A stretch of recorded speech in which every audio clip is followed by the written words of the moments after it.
greetings from Jyväskylä, Finland, in central Finland. Like I mentioned, it's a very nice summery day here, and we are enjoying that immensely because it might be very cold at this time of the year. And welcome to today's webinar, The Evolution of Wellbeing within High Performance Cultures. I'm Tiina Hoffman from First Beat, and I'm here with my guest speaker, Leanne Spencer, who is the founder of Bodyshot Performance, keynote speaker globally and a corporate wellness expert. I've had the pleasure to meet Leanne in London, I think several times during some of our First Beat workshops and training sessions a few years back, and she's also been using First Beat methods in her work for many years. I'll let Leanne tell more about her background in just a few minutes, but welcome Leanne already now. And let me share my screen from here so we can have a bit of an introduction here.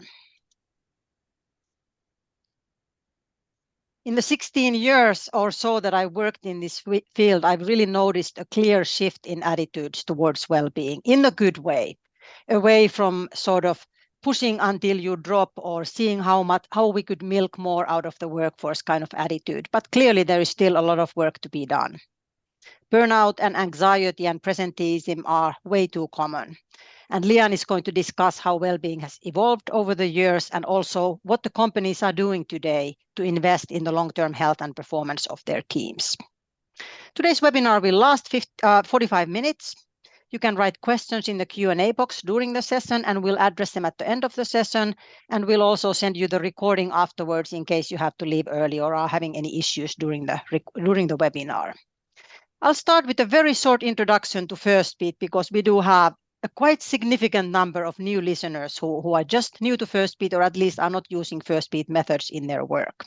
So welcome everybody and let's get going for sure, real. First Beat is truly a pioneer in heart rate variability-based physiological measurements. We have been doing this for over 20 years now, measuring people's heartbeats and developing technology for physiological measurements in wellness services as well as in elite sports. And also we provide algorithms for consumer wearables, although that is now a separate business away from us. Lots of research in the background for us, and today we specialize in developing professional solutions to optimize performance, both in elite sport and in wellness services. We have over 1,000 wellness professionals around the world who use First Beat methods, and over 1,000 elite sports teams are using First Beat sports solutions, so quite widely used around the world. And now we'll take just a quick look at First Beat Life, which is the professional solution that we offer for health, wellness, fitness coaches, corporate coaches, the professional choice for stress and well-being measurements in a way.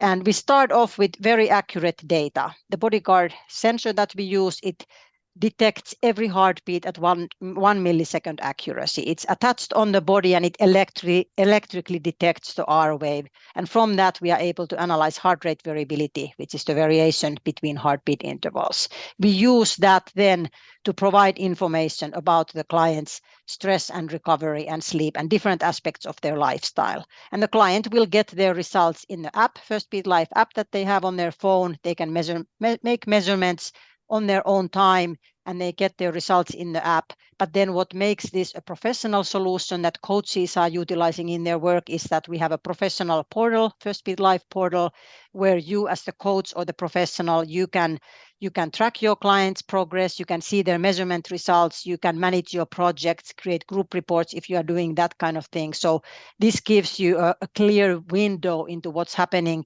with your client and then help you discuss the results with them. We sort of consider this a professional wearable. It's not designed to be used 365 days a year, of course, but it's designed to be made, for example, 3 to 5 day measurements periodically, every few months, once a month, whatever is appropriate for the coaching program. And just to give an example what a typical data set might look like, this is actually quite a typical result. You see a lot of red. Red means stress or activation in this context. It's sympathetic nervous system activation. It's very normal. It belongs to life. But if it's excessive, like in this case, going on all day during an 11.5-hour workday, all evening, and then persisting way into the sleep time, more than half the sleep time, still the body is still in a stress response, still using those sympathetic nervous system resources and kind of really active. And this in the long term, of course, is a problem. And it can be a great conversation starter between any kind of a coach and client to discuss, why is it like this? Was this a typical day? What about when you have a different kind of day? What could you do a little bit differently to structure your days better? And these are the types of things that coaches who utilize this method are discussing with their clients. And just to give you an example of a little bit better situation, here you can see more colors. You can see blue there as well. So the person has managed to weave in a little bit of exercise into their day. And you can also see some recovery during the daytime, some green bars here in 11 and 12, and in the afternoon, also in the evening before bed. And then a pretty good sleep. The green color meaning recovery or parasympathetic activation. So this is just an example of the type of conversations that projects that use this kind of data are able to access with this kind of data. And then as we transition into Leanne talking about trends in today's corporate culture and landscape, a few trends from our First Beat database. We have tens of thousands of people who have been doing these measurements even over the last year since the pandemic, for example. And some of the trends that we've noticed lately from this big data is subjective well-being has declined over the last several years. In addition to gathering the heartbeat data, we also ask how the client is subjectively feeling, and we have clearly noticed a decline in how well people are themselves feeling. And also increase in the experience stress has increased. 49% of all participants in the measurements in this year so far report that they are feeling stressed, and more so with women and more so with the younger adults. The 20 to 30 group seems to be particularly vulnerable to different kind of stress-related problems, and this is clearly something that we need to be addressing quite seriously. Based on the measurement data, the physiological data, 16 out of 100 people sample typically show a high level of physiological stress and insufficient recovery in their results. So clearly a topic that needs to be addressed. And now, Leanne, welcome on board, and I'll hand the stage to you, and you can have your slides, and let's get going with this one. Thank you. Okay, thank you, Tina. A very warm welcome to all of you who've joined live and all of you who are watching the recording as well. So as Tina said, my name's Leanne Spencer. I'm a keynote speaker, an author. My latest book, in fact, is Cadence, and that may be relevant to some part of our conversation. I've also been in the wellbeing space for about 12 years, and I've got 13 qualifications in exercise and nutrition. But just before we get going, I'll give you a brief introduction as to how I got into well-being and aware of these trends. I'll take you back, as I say, 12 years. It's the 23rd of March, 2012. And I don't know if you remember where you were. I don't expect that you do. But it was a pivotal moment for me. I used to work in the City of London. So I worked in a large corporate organizations. I didn't have a wearable. I didn't know what HRV was. I had an analog watch. I was hard drinking, hard partying, completely different from what I am now. But I was also on the brink of burnout. I was this close to really having to leave work. And I was on my way to a sales meeting in London.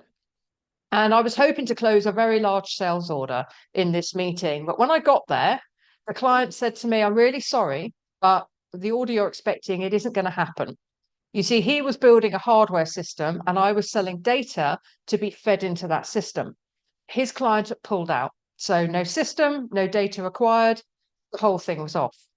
And as I walked across the bridge to the train station to go home, I thought, you know what? This is a really good time to think about doing something else because it's just not going well for me. I need to prioritize my health. I need to think more about my well-being.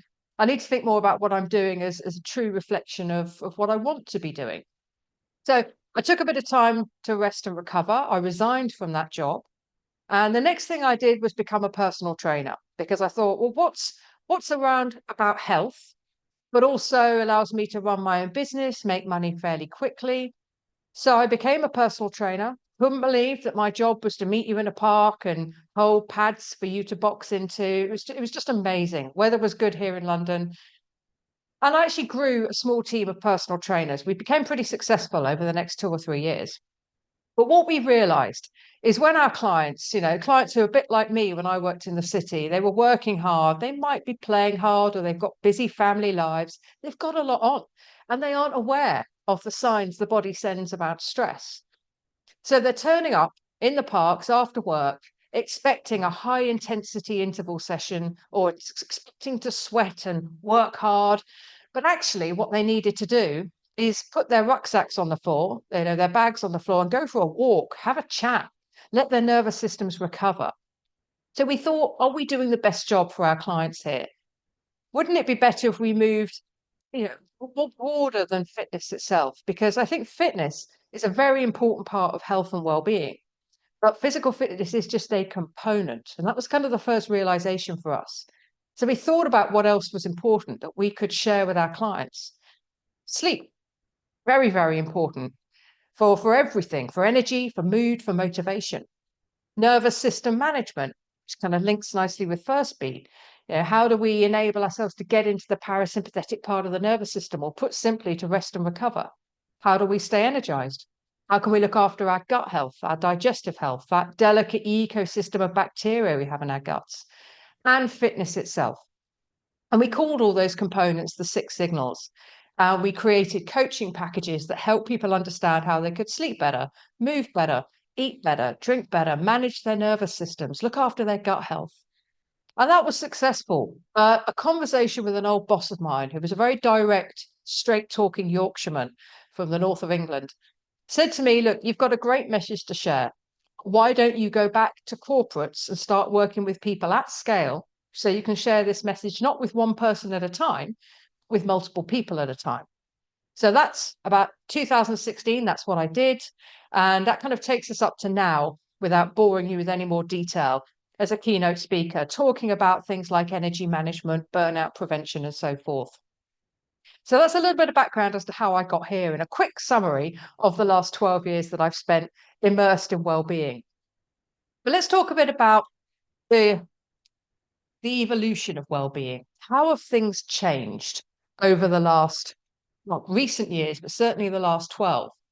Well, I think if we go back recently to 2020, the impact of COVID had a huge effect on how well-being was perceived within the workplace. So before that, you may have struggled to get a well-being program signed off. It might have been well, what's the benefit? Can we do it cheaply? People were looking at things like, if we go back to this slide here, fruit bowls as an indicator of good well-being. We're going to put some fruit bowls on the table. Well, fruit doesn't do anybody any harm, but I don't think it's a meaningful well-being initiative. Putting sofas and chill-out rooms and Zen dens in, again, it's not really a meaningful contribution towards well-being. What we had when COVID hit was a sudden realization that we have to look after people. Not only are they all working from home now, but we really need to highlight the importance of health. We need to have preventative or proactive measures for people's well-being. So what I noticed is that lots of companies started to invest. They no longer sort of made faces and tried to negotiate down, but they were happy to make decisions. They were happy to invest in people's well-being. And those decisions and those sign-offs were being made at the very top of the organization. So suddenly, well-being went all the way up to C-level, to the CEO, the CFO, the chief people officer. So that was really, really important for the world of well-being. Suddenly, it wasn't seen as a nice to have, or what I call fruit bowl well-being, but it was seen as an integral part of a high-performing culture. And by the way, I've yet to meet any business doesn't describe itself as a high-performance culture. So well-being is an integral part of high-performance culture. It's a really important phrase that I use quite a lot. The other significant thing that's happened with the evolution of well-being is that more Gen Zs have come into the workplace, or Gen Z have come into the workplace. Now, most of the population of the working world are millennial, and that's going to come up later on in the presentation as well. We've got more younger people, more Gen Z, Gen Zs, same thing, coming into the working world, and their expectation of well-being and what place it has within culture has changed things as well. In fact, one of the challenges I hear from clients is managing multi-generational teams is really tricky now, because the old guard or put simply, older generations have a very different expectation of hard work, performance, work-life balance, all those things than younger generations do. No one's right, no one's wrong. It's just at the moment we've got this stark mismatch between the expectations of those two generations with millennials in the middle. So that's changed well-being as well. And connected with that, our relationship with work has changed. We're seeing this increasingly amongst all generations, particularly younger, is that it's no longer considered a badge of honor to turn up to work sick. When I worked in the city, if you had anything less than debilitating flu, you were absolutely expected to dose up on some sort of medication and come to the office. And in fact, if you did and you sat at your desk sniffling and coughing, people would say, oh, she's a trooper. She never takes a day sick. That's changed. Our relationship with work has changed. And we're now seeing phrases like quiet vacationing and quiet quitting happening, where people actually want better work-life balance. They want to be able to do work on their terms, be measured by the output of their productivity and not the time they spend in their desk in front of their boss. So some quite significant things have changed in terms of the evolution of well-being. It's gone from being, in summary, it's gone from being a nice to have, companies like Google do this, but the average company doesn't, to something that is absolutely seen or starting to be seen as an integral part of a high-performance culture. Here are the trends that I'm spotting them. Number one, business is an endurance sport. So the value of rest and recovery is now starting to be appreciated within work. And the way I like to describe this is, as I say, every business thinks it's a high performance culture. But I think medium to long term, most people cannot perform at the very highest levels all year round. It's simply not sustainable in the medium to long term. Short term, people can push hard. Maybe you can do 3 months at a really high pace. Maybe I can do 3 weeks at a really high pace. And someone else might be 3 days before they're saying, whoa, it's too quick. But medium to long term, we're starting to recognize that we cannot push people or expect them to perform at the highest levels all year round. It isn't possible. So what businesses are starting to realize that with burnout stats increasing, I saw a stat today, it said 75% of people in the UK had experienced burnout. I will allow for the fact that word burnout can be a little bit misused. People think that they're tired, therefore they're burnt out. Not quite like that. But nonetheless, that's a lot of people. Now, business is a lot like an endurance sport with occasional sprints. Or you might think it's an endurance sport with frequent sprints. But what businesses are starting to realize now is you cannot drive people at the highest level. If we think about athletes, they don't expect to perform at the highest level all year round, no matter what their sport. They will anticipate when they want to use their energy, prepare for that big event, get it done, recover before going again. And my work brings that concept into the working world. So instead of expecting people to perform at the highest levels all year round, when are the big peaks in the business? Help people get ready for those peaks and introduce little breaks, what I call slivers of recovery. We'll come back to that before going again. So you get this sort of build up to a busy period, recover, go again, instead of flat out high performance levels, which ultimately lead to burnout. So that's the first trend, the recognition that business is an endurance sport and we need to plan and pace ourselves accordingly.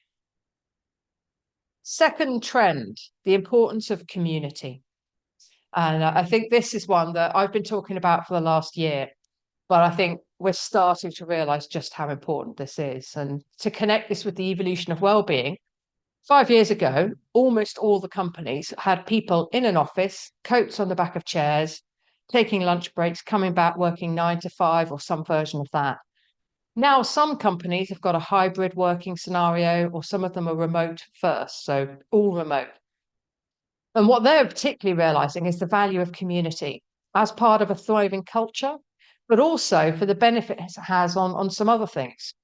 So, for example, stress resilience. We now know that the community is really important for our stress resilience.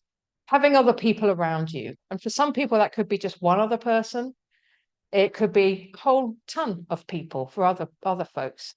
But the importance of community is really, really crucial. There was a study conducted recently that found that when they stood a person in front of a hill, and asked them to estimate how steep it was and how difficult it would be to climb, people gave a certain answer. When they stood someone next to them, a stranger, not a friend, and asked the same question, their anticipation of how steep the hill was and how hard it would be to climb lessened. So in other words, when someone was stood next to them, it looked easier. And that's really interesting because, if you apply that to problem solving or dealing with emotions and mental challenges, community can be really helpful. I don't know if anyone's seen the program The Blue Zones on Netflix. It's still on there, I think.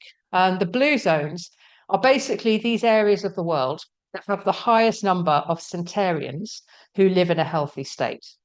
So in plain English, these 5 areas of the world, which are Costa Rica, California, Italy, Greece, and Japan, have the highest number of people who get to about 100 years of age in really good health. And a researcher called Dan Buettner was fascinated by this. They're called the Blue Zones, by the way, because the researcher who identified them coloured them in blue pen on the map. That's the only reason. Dan Buettner decided to find out what it is that these people did that enabled them to live to be such a good age. So he dispatched a team of researchers, and he and they went out to these different parts of the world and spent years in their communities. They would live with these people in their homes or their huts. They would press grapes with their bare feet to make wine. They would walk across the hills with them, talk with them, break bread with them, join their little communities, go to their social clubs. And what they found was they had 9 characteristics that they all shared. So they called it the Power 9. These 9 things were done by all the people in the Blue Zones, even though they were from very different parts of the world. And 3 of those characteristics are really interesting. So one is that all those people identified feeling part of a tribe. They felt connected to a tribe. They also had this sense of belonging within that tribe, which is a really powerful emotion. And they put their family first, not necessarily biological family, but their chosen family.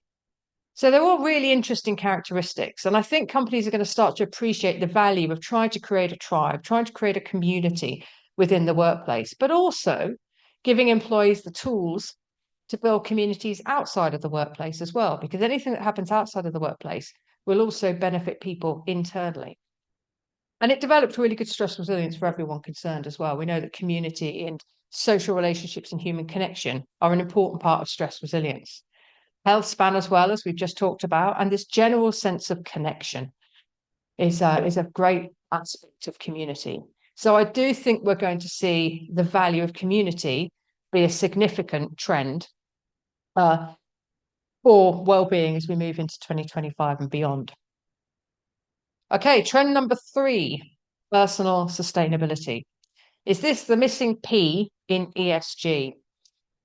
So we know that there are ESG goals. Most companies are very interested in sustainability. They report or they say that they care about sustainability and they recycle and they offset carbon and all this kind of thing. But I think we might be missing something with the whole thinking about sustainability. What about if we considered human sustainability, or in other words, personal sustainability? Personal sustainability is having values and identity. It's about having a sense of community. It's about having resources that enable you to look after your well-being.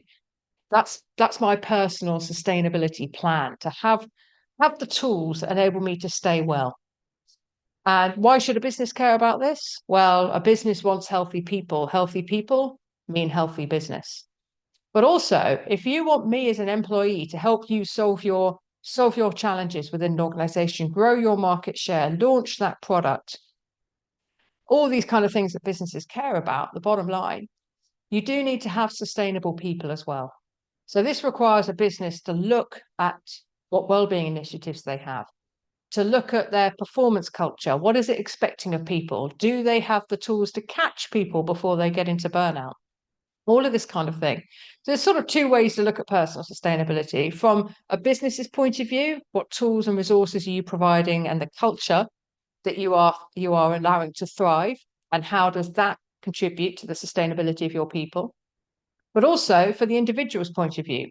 So what do you do to keep yourself sustainable, to try and get to 100 in a healthy state and have that little blue circle to say you're in a blue zone? So personal sustainability, I think, is going to be a big trend. Now, I've been talking about this for a while, and I think I'm probably quite ahead of the curve on this because I don't think companies have quite got their head around the sustainable. Some have, but it might be it's a new term to most people. But I do think that's going to be an important trend in the evolution of well-being. So you heard it here, possibly first. Okay, autonomy is the fourth trend. Now, a lot of people are asking me about health ownership. When I'm asked to come and do a keynote to a team at a conference, they may say, we really want people to understand that they have ownership over their health, that they have more autonomy than they think, that they can make decisions, that they're not just responding to everything that work may throw at them. Now, possibly a controversial thing to start talking about. We can come back to that in Q&A. I definitely don't think my work is designed to just get more out of individuals, not at all. But I do think that a lot of people do not believe they have a great deal of autonomy. And actually, we have more autonomy than we think. But moving on from that for a second, there was a recent Forbes article that said that 61% of millennials, and millennials are the majority of the workforce now, said that they wanted to work from home. They wanted the freedom and flexibility to be able to work from home, no questions asked. In other words, they want more autonomy about where they do their work. And I think we'll see this happen increasingly as well. Gen Z will definitely want that autonomy. Millennials are saying they already do, or at least 61% of them are. I don't think that people are going to want to be measured by output or presenteeism, but they want to have their productivity measured by just that, by the quality and volume of the work they're producing. And they're going to want to be able to do that from anywhere in the world. I mentioned the phrase quiet vacationing earlier, and it was something I was asked to comment on this for an article in a UK newspaper. And I hadn't heard much of the term before that. But quiet vacationing basically means rather than saying I'm going on holiday, someone will just say they're working from home and then take that work down to the beach or book an Airbnb, not book time off work. And then it's necessarily that they're not working, but they're choosing to do that work somewhere else. And I certainly know that if I was saying, when I worked in the city, I said to my manager, I'm going to hire a cottage in Wales and work from there, it would have been an absolute no-no. The expectation would have been that if you're going to Wales, you are not working. So we're seeing people sort of do this quiet vacationing where they're booking an Airbnb and working from there, but just not saying that's where they're working from.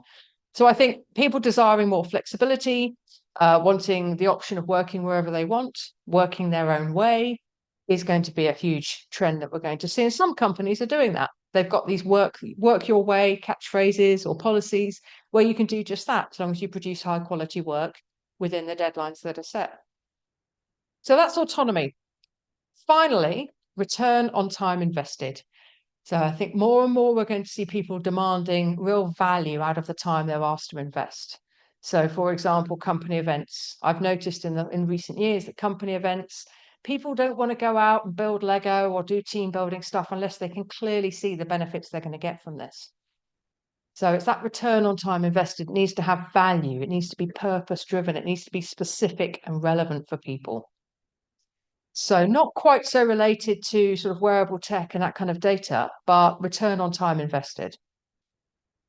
So let's talk about a case study for a few minutes before we go to Q&A. So this is Artifacts. Now, let me come off there. Artifacts is a software business that I worked with about 9 months ago. They were a small team of about 10 people in the leadership team. They knew they had an issue with stress and burnout. They didn't really know what the extent of the issue was. They didn't know how much of their existing wellbeing investment was actually being utilized, that they were getting a return on investment from. They just weren't really sure. So we had them wear the First Beat device, and they wore it about a month before I met them. They wore it again a month after I met them. Now, this is the stats that we got from the first measurement. So it wasn't good. They're right in the bottom percentile there for stress and recovery balance. They all got individualized data that showed just how much of the day they spend in that activated sympathetic part of the nervous system. And quite shockingly, how few of them had this restorative parasympathetic activity in the evening during sleep time. So we then spent time looking at this data on an aggregated, anonymized basis, talking about tools and tactics, that they could adopt to try and get better recovery during the day. And I talk about this phrase, sliver of recovery. It's a trademarked catchphrase of mine. But it actually came from First Beat data. When Tina shared the slide that showed you all the great red during the day, and then the other one where it was a better picture, and you had bits of exercise and recovery throughout the day. The exercise, I think, the recovery was green. The exercise, I think, was yellow or blue. Very sliver of recovery actually comes from that. What you want to see in a picture using a First Beat wearable is majority red, because we're sympathetically activated because we're working, but little slivers of green recovery throughout the day. So I taught them various tactics for slivers of recovery, and they were then able to create a bespoke set of services, maximize their budget on the things they were spending on, because if anything didn't deliver returns, they just got rid of it. And then we ran this again a month after I left, and they had significantly better data. So what that enabled me to do is essentially to show them, here's a stress recovery picture, and here's what it could be when you adopt a simple set of tools and strategies. So what it's doing really is removing the guesswork. It's uncovering well, we don't really know how stressed people are, and showing you exactly how much stress and how much recovery you're getting in a non-judgmental way, and then providing a set of tools and resources to improve those numbers. So that's how I've used First Beat. You cannot guess this kind of thing. You need a wearable, you need that data to be able to say to people, and you get a better response from a client as well when you've got that very specific data that relates to them. There it is. So somewhere in there, you're going to have those green slivers of recovery. The bottom there, you see those spikes of green on the left-hand side. They are the little slivers of recovery that people can get simply by looking out the window for a couple of minutes or something like that. So they're the trends, the 5 trends as I see them. And that's a little bit an example about how I use First Beat as well to help me when I work directly with clients. So I'd love to hear your thoughts, your questions. That is everything from me for now. Tina, back to you. Yeah, thank you, Leanne. Really good points. And I also have been reading about the Blue Zones. I've heard a couple of really great presentations by the Blue Zones researchers, and that's really interesting what all comes out from there. But yeah, I came back to this slide because you mentioned the sliver of recovery. I do often talk in the similar terms as well. And as you can see in this top example, there just isn't any at all. Even if we both said that the red, the stress in itself, it's not bad, and some days might be like that. But if day after day a person is going on this kind of a very high drive stress mode, pretty soon it starts wearing out the body's battery. There is no question about that. And the sliver of recovery doesn't always mean an hour of meditation or being able to take a 30-minute nap. It just means winding down and sort of shifting down and pushing that brake pedal for 5 minutes and learning some strategies that can help you do that. So it gives a lot of energy and sustainability for the rest of the day, for sure. Yeah. And just linking back to a couple of the trends I identified, the idea that business is an endurance sport. In other words, we need to think of ourselves as business athletes, just prioritize more rest and recovery. And businesses need to create an environment where it is normal to take those little slivers of recovery. And thinking about the other trend of autonomy, I use First Beat in particular response to those because it's very hard to plan and pace and recover or getting R&R if you don't actually know how stressed you are, how hard you're pushing, because I don't think we're very good at picking up on the red flags of burnout. So it's a useful tool to help people understand how to pace and the effectiveness of those slivers of recovery, but also autonomy. Having that sense of autonomy, that I'm in control of my health. I've got the data. I can see the benefits of the changes I'm making. I'm empowered, if you like, to take ownership of that because I've got the data at my hands and I can see how my body responds to things. So I think it directly relates to at least 2 of those trends. Yeah. Couple of questions here that have specifically to do with the project that the project just shared with us. So how long did you work with them to implement your strategies, and were all the employees measured, or was it voluntary who would like to participate? So maybe you can just address those. Yep, great question. So I worked with a leadership team, so that was 10 people. So it was a relatively small group. I fitted them, or I worked with the HR director who got the First Beat devices onto them, and they agreed to wear these things. There wasn't an issue with getting cooperation on it. There sometimes can be, sometimes it's an issue of data protection. Sometimes people don't want to wear a device for 3 days. And I think it's important to note that you don't have to do it, but be upfront about the benefits of it. If people can see the benefits, they're more likely to go for it. If they think the company's slapping a device that's monitoring for 3 days, they're less likely to do so. So I fitted them with the first beat. That's a month later, because it was before Christmas that they wore it, and they wore it again afterwards. I did a half day with them. That was all. And in that half day, I did my keynote presentation. We then looked at their data specifically, and then we looked at some tools and tactics that they could utilize to try and get more slivers of recovery in, to build in more rest and recovery.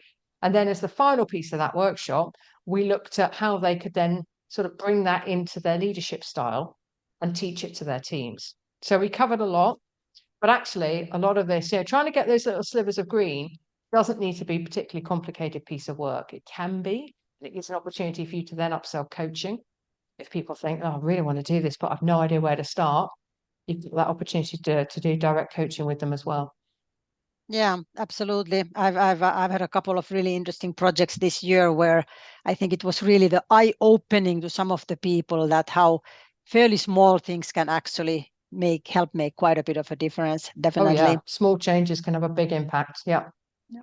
There was a really good question that came ahead of time to me. I think there might be a few more in the chat, and we have a bit of time here still, but I'm going to take this question that was sent ahead of time, and I'd like to get your comment on that as well. What, in your experience, is the no, sorry, I'm reading the wrong one.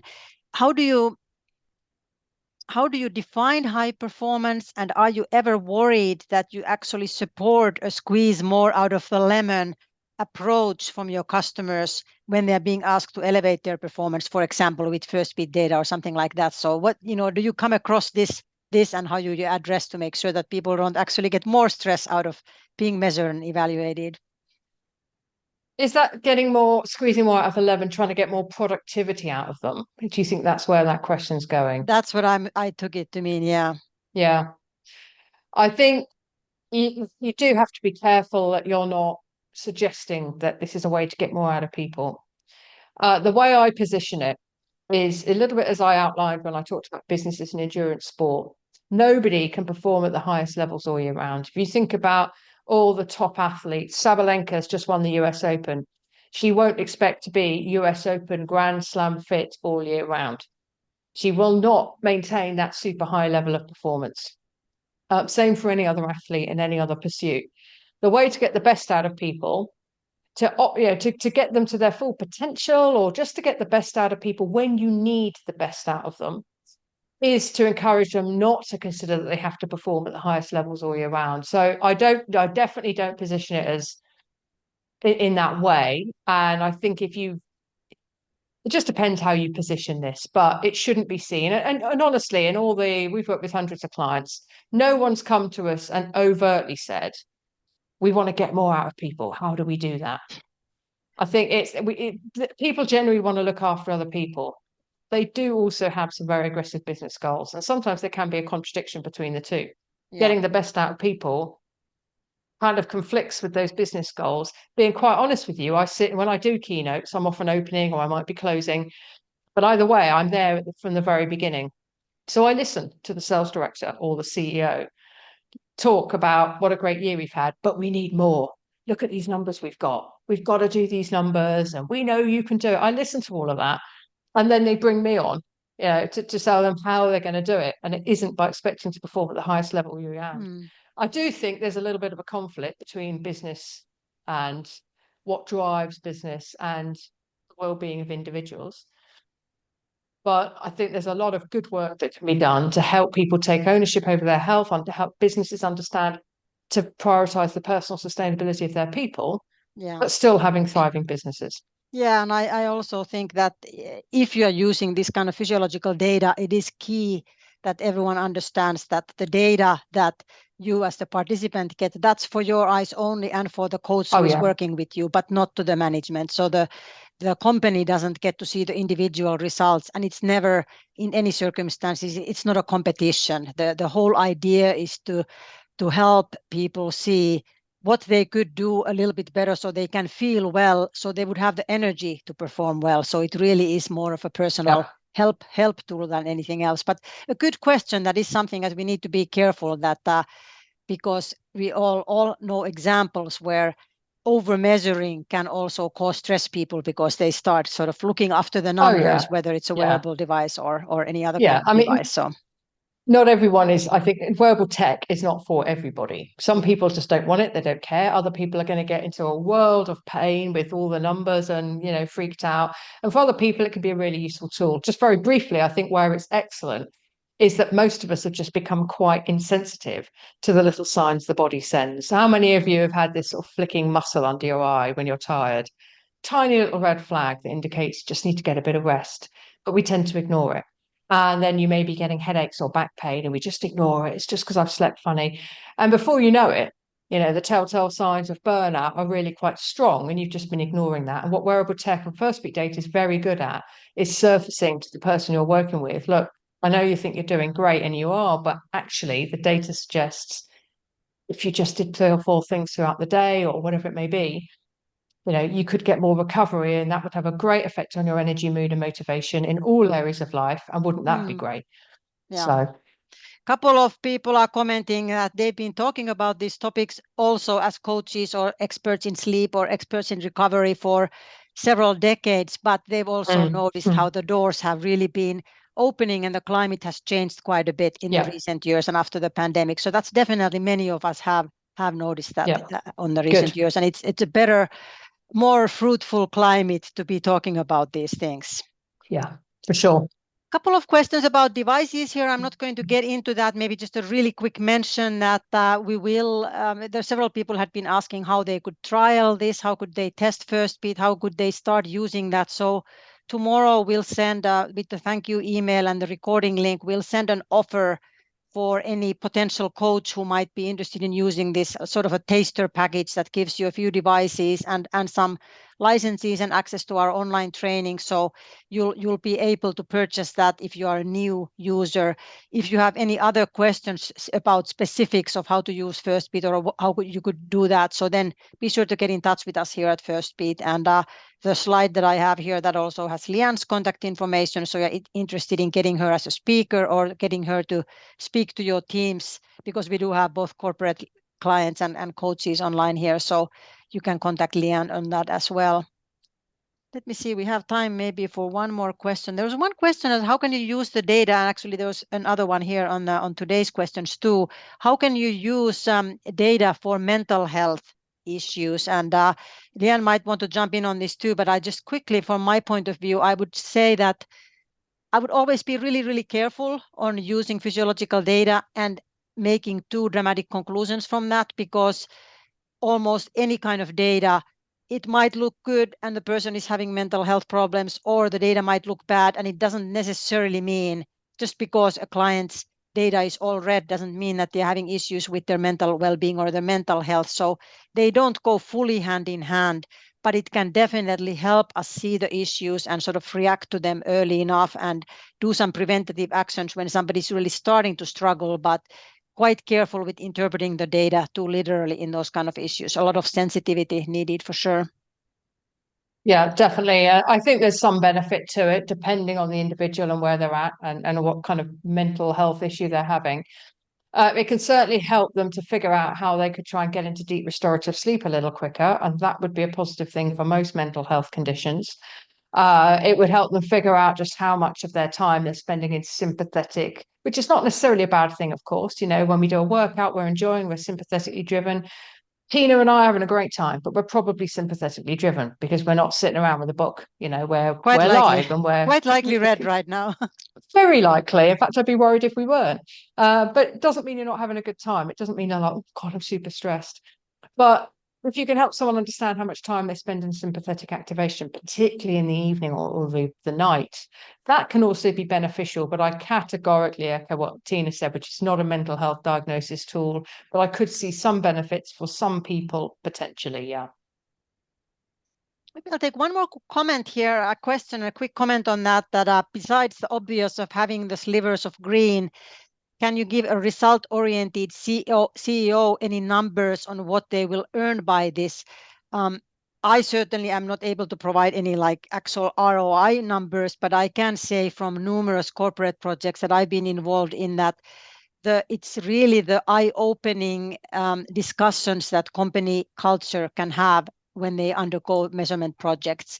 For example, they might start talking about things like email culture and when are you supposed to answer your emails after hours, and is it okay to take breaks, and when people come to a coffee table or a recovery room, like Leanne showed a picture of that, that needs to be an accepted part of work. And I think those kind of structuring your work day in a more sustainable but also more effective way, that certainly will give more energy to the team members so they hopefully can perform better. But actual ROI numbers are kind of hard. I don't know if you have any take on that, because of course there are always so many issues involved when you look at that. Yeah, there are surveys, certainly in the UK, like Peakon surveys that you could do to measure satisfaction in particular categories such as well-being.